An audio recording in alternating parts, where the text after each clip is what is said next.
ഞാൻ രശ്മി, തനിമ special news. മോഷണം നടത്തി മണിക്കൂറിനുള്ളിൽ കള്ളനെയും സ്വർണം വിൽക്കാൻ ശ്രമിച്ച ആളെയും പിടികൂടി Kattakada police. Kattakada police station പരിധിയിലെ പൂവച്ചൽ പുളിങ്കോട് മുടുപ്പര ക്ഷേത്രത്തിലാണ് കഴിഞ്ഞ ദിവസം മോഷണം. സ്വർണ്ണപ്പൊട്ട്, താലി ഉൾപ്പെടെ 10 പവനോളമാണ് മോഷണം പോയത്. മലയങ്കിഴ് പാലോട്ടുവിള കൊമ്പേറ്റി വാറുവിളാകത്ത് വീട്ടിൽ നിന്നും ഇപ്പോൾ വെള്ളറടയിൽ വാടകയ്ക്ക് താമസിക്കുന്ന 67 വയസ്സുള്ള രാമചന്ദ്രനെയും സ്വർണം വിൽക്കാൻ സഹായിച്ച പേരക്കോണം ചെട്ടിക്കുന്ന് റോഡരികത്ത് വീട്ടിൽ ജോണിനെയുമാണ് കാട്ടാക്കട ഡിവൈഎസ്പിയുടെ ഷാഡോ സംഘം വെള്ളറടയിൽ നിന്നും പിടികൂടിയത്.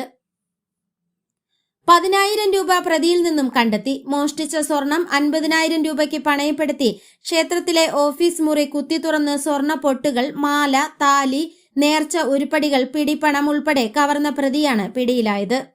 ബുധനാഴ്ച രാവിലെ ക്ഷേത്ര പരിസരം ശുചീകരിക്കാൻ എത്തിയ സ്ത്രീയാണ് ഓഫീസ് മുറി തുറന്നു കിടക്കുന്നത് കണ്ടത്. തുടർന്ന് ഭരണസമിതിയെ വിവരമറിയിക്കുകയും ഇവർ പോലീസിനെ വിവരമറിയിക്കുകയും ചെയ്തു. പോലീസ് എത്തി സമീപ CCTV ദൃശ്യങ്ങൾ ഉൾപ്പെടെ ശേഖരിച്ചു. ഉച്ചയോടെ തന്നെ പ്രതിയെ പിടികൂടി ക്ഷേത്രത്തിലെത്തിച്ച് തെളിവെടുത്തു. 3ാം തവണയാണ് ക്ഷേത്രത്തിൽ മോഷണം നടക്കുന്നത്. സമീപത്തെ ഒരു വീട്ടിലും മോഷണം നടത്താനുള്ള ശ്രമം നടത്തിയിട്ടുണ്ട്.